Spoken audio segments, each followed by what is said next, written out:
record on this. Okay, so excited you guys are all here tonight. Tonight, like I was just mentioning, is one of my favorite topics: pain, arthritis, inflammation, whether it's old age, geriatrics, injuries, surgery. I was just mentioning my old guy fell into the pool today, injured himself, and I'm going to use all these tips and tools to help him. And already within just an hour, he's already feeling better. So this is an amazing topic. And even a young dog, you know, they go out, they got the zoomies, they're on the ice, you know, it's snowing up north. And Jack's got it. He said, never mind, I figured it out. So this is a great topic, and we are super blessed to have the most amazing person join us and teach this class for us. One of my very, very best friends. We've been friends for over 30 years. I can't even count anymore. Miss Nancy Bishop, and she is under my name because we logged in together so we could do this together. So she's wearing the green fleece top. Nancy is a certified veterinary technician. That's how we met. She is also an animal rehabilitation therapist, certified animal. She's been doing that for about 13 years, I believe. 13? Yeah, 14. 14 years. Nancy also breeds golden retrievers, and she had one of the oldest golden retrievers in a study. Breezon was 17 years old in 2 months. And so she deals with this day in and day out. In her rehab, she has underwater treadmill therapy. She does massage therapy. And of course, we implement all the essential oils, all the supplements to help our fur babes naturally without all the side effects, and so many super damaging side effects that, you know, we have certainly seen together. We've lost a couple clients due to those side effects. So I'm really excited and I'm so grateful. Nancy's going to actually teach this class for us because she is completely amazing. So see if you can, if I leave it as me as host, so it'll record on my computer, see if it'll let you share the screen because you're co-host. Nope, it's disabled. It is. Okay, so let me see let me try making you co-host now. Yes. And see if that will help. Okay. Looks like it's gonna go. Oh, perfect. There we go. Awesome. Thank you. And Nancy, of course, is going to be here at the end. We're going to do our quick 30-minute presentation as close as we can, and she'll answer any questions. And I will get the replay. I will get it converted and uploaded and the replay out tomorrow. I actually have to work for a vet tomorrow morning. I'm super excited to be back in the veterinary field. I'm working for a vet from 8 to 12 tomorrow. So tomorrow afternoon, look for that email with the replay and all those links in it. All right, take it away, Nancy. All right. Thank you, Krista. Thank you all for joining us tonight. And I am so super excited to share with you some of my experiences and what has helped some of the animals I have and that I treat at my rehab practice. So I'm going to teach some of the signs of pain. This is the biggest question I get in my rehab practice is how do I know if my dog's in pain? And I actually have a questionnaire that they fill out before I actually even see their dog. And one of the questions is your dog in pain? And you would not believe how many people say no. So why are you coming to a rehab practice if your dog is not in any kind of pain? So usually the dog comes in limping or something. And, you know, I'm like, why don't they understand that limping is a sign of pain? So I'm going to kind of go over that type of thing tonight with you guys and what I do to help my dogs and my client dogs. So this is my gang. So for those of you who know me, I do have golden retrievers. I also have some Nigerian dwarf goats, and we have some chickens. I've been breeding Goldens. I got my first Golden in the 80s, and I bred my first litter in 1993. So I've been involved in dogs a very, very long time. And like Krista said, been in the veterinary field over 30 years. So inflammation. So this is the cause of all pain. It all comes from an inflammatory response in our body. So it's the body's process of fighting against things that harm it. So such as infection, injuries, toxins. This inflammation, it is an attempt to heal itself. So when something damages your cells, your body releases chemicals that trigger a response from your immune system. The problem is, if this continues, it's not a good thing, and your body starts getting pain receptors. So that's kind of what we're going to go over. So there's different types of pain. There's acute pain, chronic pain, that can be cancer pain, and neuropathic pain. We're not going to get all into that. I'll leave the slide up while we talk a little bit. But so just so you understand, there are different types of pain. So your acute pain would be if your dog had surgery, say it had a cruciate repair. That acute pain is right after that surgery, and the pain is there. The chronic pain comes after the healing process of the surgery. So that is pain 72 hours after the acute pain. So chronic pain can start as soon as 3 days after the acute pain. So this is the chronic pain. This is the pain that we want to get on top of, so the dog can heal properly and live a much fuller life. So signs of pain are apprehensiveness about being held, hiding, unwilling to be part of the family activities, reluctance to rise. We're going to go over this in detail. That's why I'm going quick. Avoiding or struggling on the stairs, and reluctance to jump. So again, signs of pain: ears laid back, eyes hard or squinted, their pupils are dilated, they're grimace inconsistent with their facial muscle contraction, and yawning. So yawning can be a symptom of pain. So my slides are all out of order. Hold on a sec.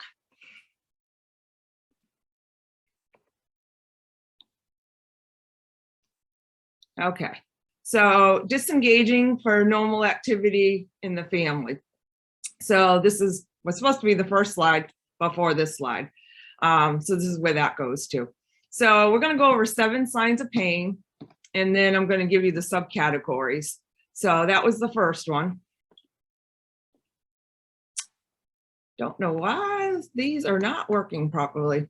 So change of facial expression or ear carriage.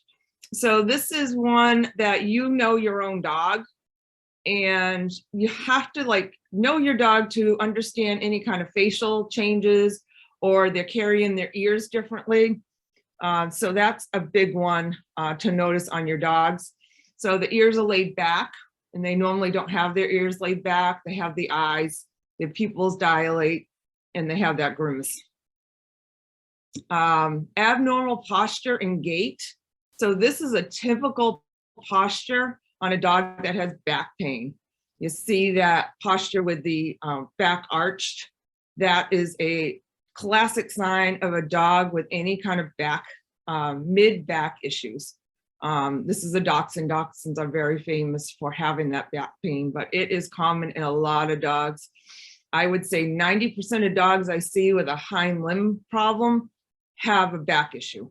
Not this bad, but they do have some sensitivity along their spine because of transference to compensation from the leg pain. So they can have their tail tucked, or it can be held awkwardly. So if they have a lower back issue, the tail could be cockeyed to one side, where it's trying to compensate for that issue in the lower back. And it can be hunched like that dachshund. Abnormal stretching. an inability to sit or lie down. It's not comfortable getting into different positions. It's limping, or it is unwilling to lift its head or turn its neck. So vocalizing. So if the dog is vocalizing, this is where pain, when you ask somebody if their dog is in pain, they say, no, he's not crying out. He's not vocalizing. Dogs do not vocalize. Dogs are pack animals, and any kind of visual acting like they're in pain, you get called from the pack. So that goes down to the ancestry of the wolves and whatnot. So vocalizing, if your dog is vocalizing, it is really in pain. I mean, that is like the acute pain. So if you hear them crying or whining or whatnot, and there's other instances where they're gonna whine, they're gonna cry, and it's not pain. But if you hear something that is not normal for your dog, and it is this vocalization, it is in extreme pain. Unless it's one of those breeds that is drama queens. So dog crying and in pain, the dog's howling, groaning. It's whining in a way that is consistent with distress, and the dog can be whimpering also.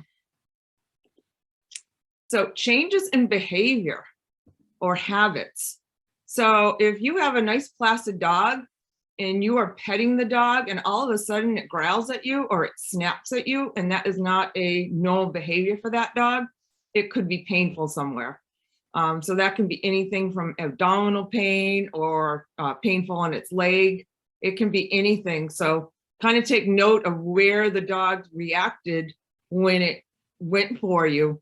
And you can kind of isolate where that pain is coming from. So you can get a more definitive diagnosis when you need to take that dog to the vet for diagnostics. Say, oh, I was petting him here and he growled at me or he lunged at me. So this can be anything from a change in appetite. Usually it's a decrease in appetite. Pain usually causes decrease, not an increase. Uncharacteristic signs of regression, like we just talked about. Loss of housebreaking. So they're in pain, so they can't get themselves out to go potty. Their sleep and wake cycle changes. They're restless at night. They can't get in a proper position to sleep comfortably, or they're shifting and changing all night long, or they're even can be shaking or trembling. So this is another big one I see. They're self-licking or biting. So this dog is licking at its wrist or its carpal joint, and that can be a sign of some inflammation and pain in the wrist. So dogs with arthritis, they can obsessively lick that particular joint.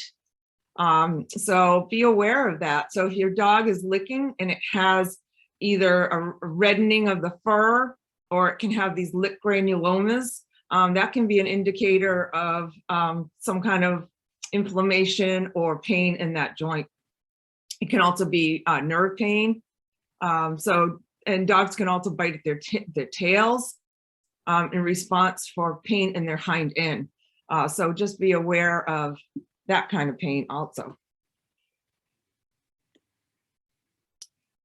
So when a dog is in pain, their heart rate and their breathing can increase. And if you've ever had acute pain, you know this for yourself.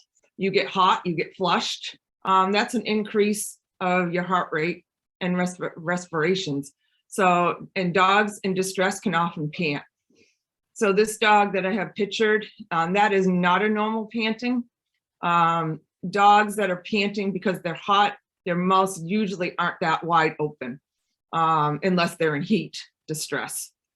So just be aware of that if their panting is unusual. So this is our cause for all our evils. This is everything pretty much that we just went over. Just want to recap it. So inflammation is the cause of all our pain we just went over. Stiffness, lameness, swelling of our joints. So how do we fight all this? So there are so many things we can do to help our dogs number one, not go have that cycle of pain.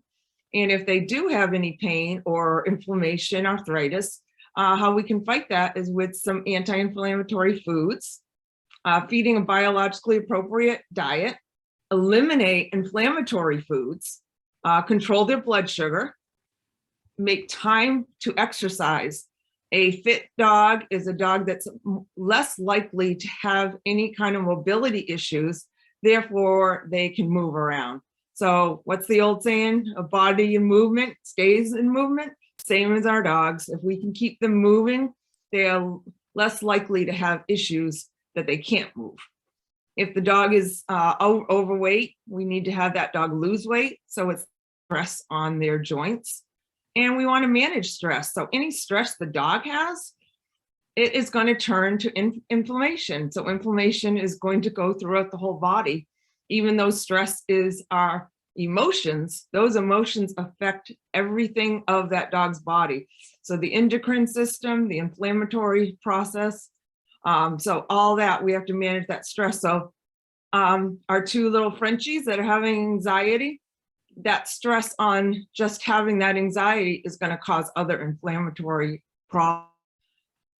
And then we combat any kind of inflammation with our natural medicine.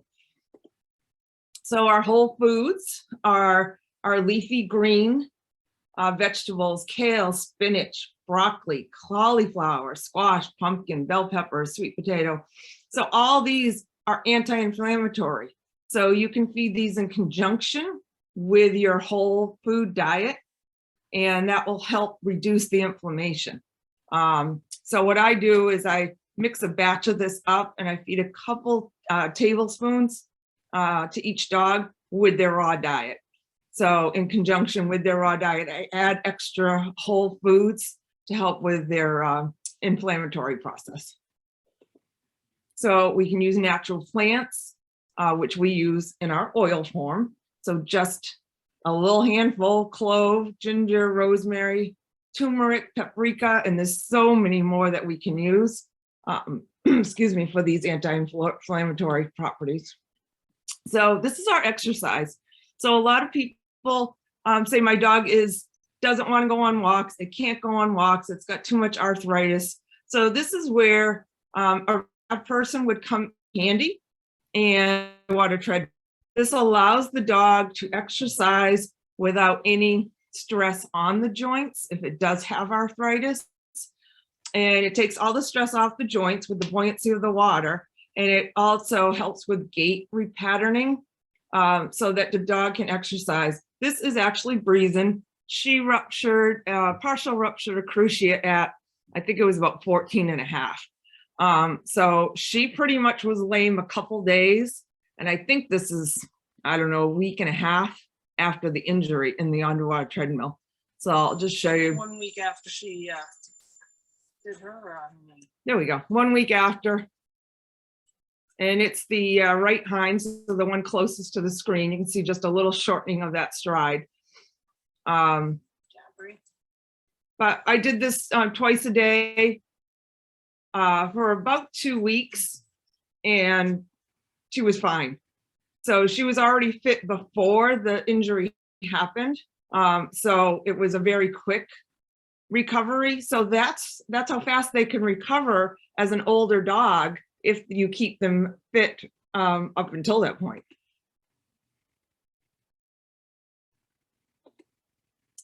So then the supplements that I use is the Microplex. So this is a whole food nutrient complex. So this helps replenish any vitamins and minerals they're not getting in their diet. And I'm not going to go over every single one because there's a lot of them. But I'm just going to show you what she was on for her life. Definitely a pre and probiotic. These are double encapsulated, so a little different than what you would be getting anywhere else. The first one goes into the stomach, has tummy tamers, and allows that second capsule, which has the very important probiotics to get into the gut. Turmeric, these are dual chamber turmerics capsules. So they have the turmeric extract as the and the cucurbinoids. I can't speak tonight. So this is another kind of double capsulated. So it works in conjunction with each other. Great way for anti-inflammatory properties. Frankincense, one of my favorite things to use internally and topically. All my dogs get this twice a day in their food. And then if you have a dog that has any kind of inflammatory problems, you can put this right on them for those anti-inflammatory properties. You can put it on their brainstem, right between their shoulder blades and right between their hips. So that is one that every dog should be getting twice a day, whether they have inflammation or not. It helps with so many things. Marjoram is a good for muscles. So this one will help with any kind of muscle tightness. You can do marjoram. Lemongrass is a good one for tendon and ligament support. So this is another one that I use a lot because I see a lot of dogs with tendon ligament problems, especially cruciate, partial cruciate tears and full cruciate tears. We see a lot of, so we use this one a lot also. And this was Breezen at 16 years old, just to show you how she was still, now at this point she's blind and deaf. So we had to come up with games in the yard to get her to walk around. So this is the throw cookie game. So I just throw cookies in the yard and she would go and hunt them all. So you can see how ambulatory she still was at 16 and a half, I think she was at this point. So not too bad for a golden retriever at this stage of her life. So just an idea of how to keep these dogs active and busy, come up with games. So she loved this game. We just, I just threw cookies all over the yard and she would hunt for them. Kept her walking and kept her engaged.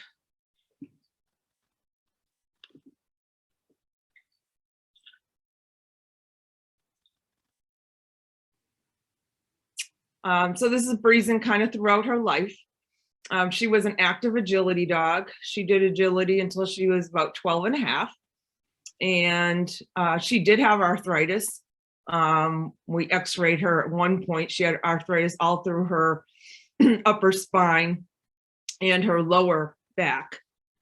So, to have all that, an active agility dog and still be able to walk at 16, I do feel like everything that we did helped keep her as active as she did. And like Krista said, this is the day we lost her, and she was 17 and, lived a really good life. So I hope that, I can just reiterate to you how important it is to get the puppy on, the diets and the supplements and whatnot to keep them healthy for the rest of their lives. And I wish all of you can have a dog like Breezen that can live a long, full life and be happy their whole entire life and be ambulatory without any aches and pains. So I'm going to do question and answers now. And I can't believe I stayed right on track. I was like, I'm never going to be able to do that. So I'm going to stop the share so I can see your beautiful faces. And does anyone have any questions? If you do, just take yourself off of mute and please speak up. I went over all that so fast because we're trying to squeeze this in so we don't take too much of your time. So ask away and I will stay on as long as it takes to answer everybody's question. Yes, Carrie. I was wondering about the VMZ and the PB assist. How do you know how to, I guess, like the quantity for the size of the dog? So it depends, exactly, depends on the size of the dog. And we do have charts that we use as far as that goes, but just as a general rule, if you have a smaller dog, you give a half a capsule. If you have a larger dog, they can have a whole capsule. I have Goldens and they are anywhere from 43 to 60 pounds, and they all get one capsule twice a day. Great, thank you. You're welcome. And the PB Assist, one tablet at night. That's for any dog. You can't overdose probiotics. And with that, do you, I mean, because since it's a dual cap, you want them to take the whole thing. The so whole you thing, yeah, put that's it the in one thing peanut they have to butter do. or- Yeah, so you can mix it in peanut butter, cream cheese. I use applesauce. So many tricks to get them to take that whole capsule. And there was a lot of other supplements that did not come up on there for some reason. But omegas are very important also. So our XE omegas, all dogs should be on those. And that would be, again, small dogs, one capsule. Larger dogs can be one capsule twice a day. If they have some kind of inflammatory problem, I give them 2 capsules twice a day. Thank you very much. I You're love welcome. what you're doing, and I wish, I can't wait till more, you know, medical veterinarians and such are open to this idea. Yeah, you and me both. See, and I work with all of them. Anyone else have anything? Comments are welcome also. If you're doing some of this stuff and you've had some good success, share those with us also. I just want to thank you. I'm just finding out about essential oils a little bit too late, but It's never too late. I have a girl right now. She has a mast cell tumor, and we have to have surgery next week. But I Okay. want to be able to do things, you know, after the surgery. It's like I'm still using some oils on her right now on the mast cell Yeah, up until the surgery, you know, because I've already heard some good stories by Yeah. joining this group on Facebook, you Oh, know, good. about the mast cells. So I just want to thank you. Oh, you're welcome. I just did a very successful mast cell story with a Doberman, one of my clients' dogs, and she had a huge one on the back of her leg. And I do have the before and after pictures I haven't even posted yet, but she healed so remarkably well.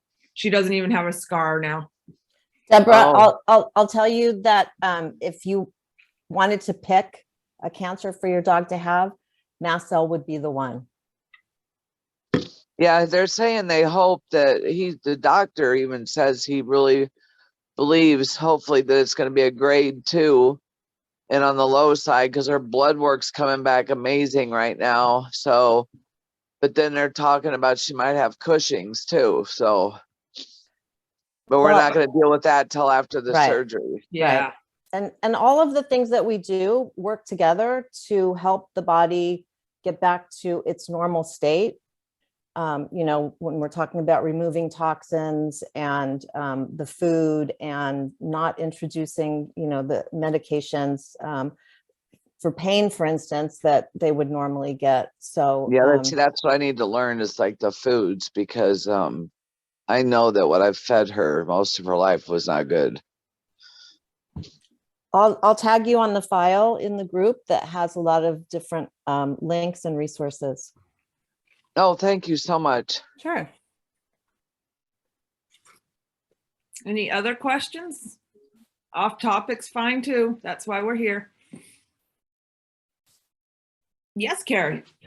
Last one, and I'll let somebody else talk. You No didn't worries. mention copaiba. Do you use copaiba very much? Because I have Yes. more experience with copaiba than any other. Yes, I use Copaiba every day, and it was on one. At some reason, the slides were not in the order that I had prepared them, and Copaiba was on there. So I use Copaiba a lot for pain, inflammation, neurological function. So I use it a lot topically right down the spine, like the frankincense, and I also use it orally. It's another one I give my dogs every day, orally in their food.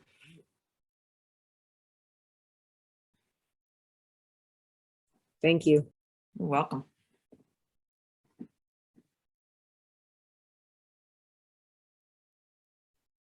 Don't be afraid, speak up.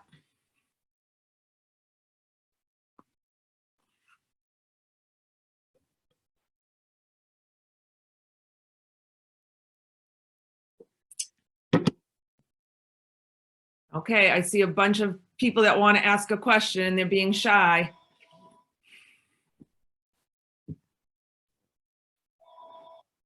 Does anybody else do what you do? I'm on the West Coast, so I was just Okay. wondering, like, if I Google the underwater treadmill is super cool.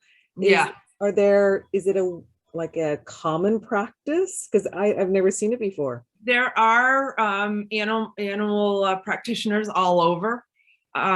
If you go on, I got my certification through the University of Tennessee.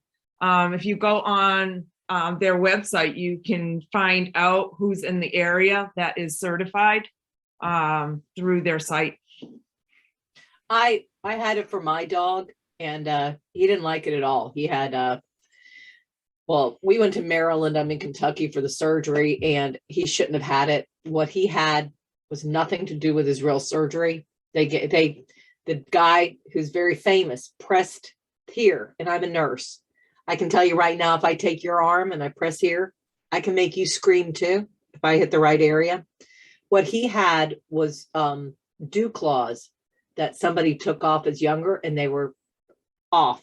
They were not. Finally got to a chiropractor who told me exactly what it was, but they did surgery on him anyway, and they put him after his surgery on one of those things, and it was horrible for him. He just had a miserable time because it was just too much for him at the time to do. Yeah. And my dog runs miles and miles and miles daily. I mean, he's a lab, and I have 500 acres, so we go out. And I drive while he runs, and I can tell you, people love it, but for his injury, it would have been better to have him swimming, which is non-weight bearing, than keep doing that in the water. So they said it was wonderful, but for my dog and his injury, that was not the thing to do. Well, you also have to know what you're treating and why you're treating it. Yeah, they said they knew, and they were wonderful and everything. And truthfully, no. You sound, yeah, your stuff was really good. Thank you. Yeah. Yeah, But I've only had touch a your couple. dog, and it'll flinch, and you'll know it's in pain. Right. And that's what I Barely tell touch it. owners. Owner, you know your dog, and if something doesn't seem right, speak up. Just barely. I mean, my outside cat is now the inside, but something attacked him, and he could barely weight bear on his back legs. And I have a laser, and I went this far from the skin, and just this far distance with that laser, and 3 times the skin just went, he didn't move, but it just flinched. And that means that was a painful area. Yeah. So if they just barely flinch, usually, yeah, if you suspect it, yeah. Yeah, something's there. Yeah. Thank you for sharing. I got a thing with the self-licking. I have a Weimaraner, and I've only had her 3 years. She's probably around 11. She constantly is like neurotic about the licking. And if there's one thing I can't take, and I'm also a nurse, it's the licking or the smack. Like they put my mother on a medication.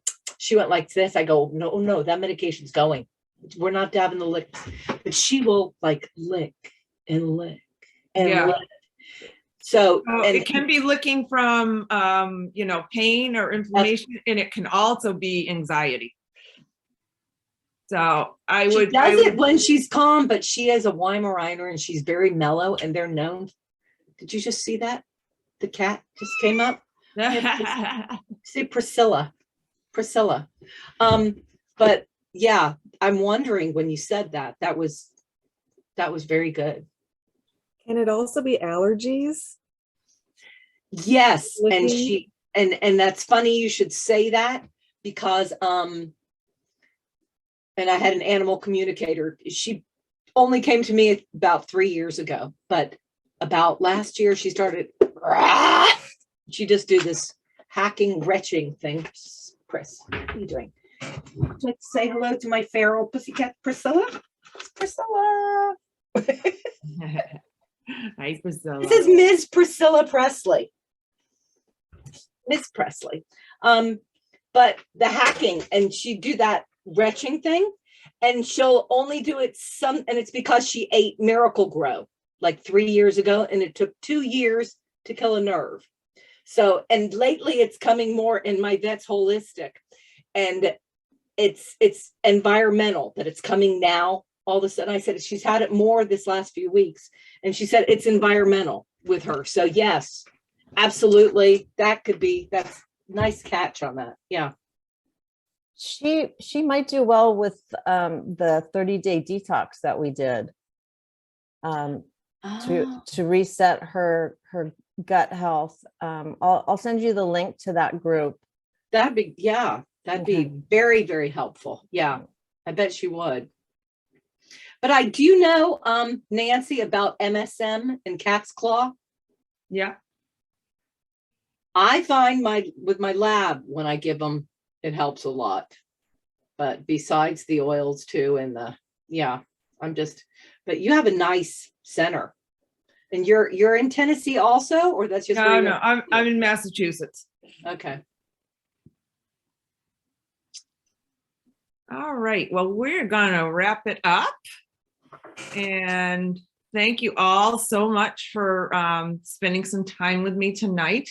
And I hope everybody just grabbed a little tidbit of something that they didn't know and they can implement right away. If there are any questions, I am available on Facebook Messenger. You can message me in the pets group if you're on there.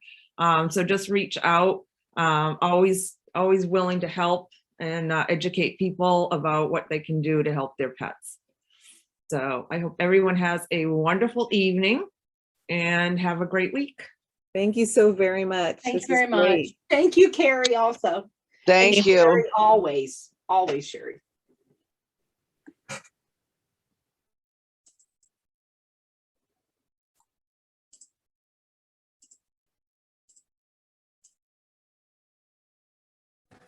Thanks, Krista. Thanks, Nancy.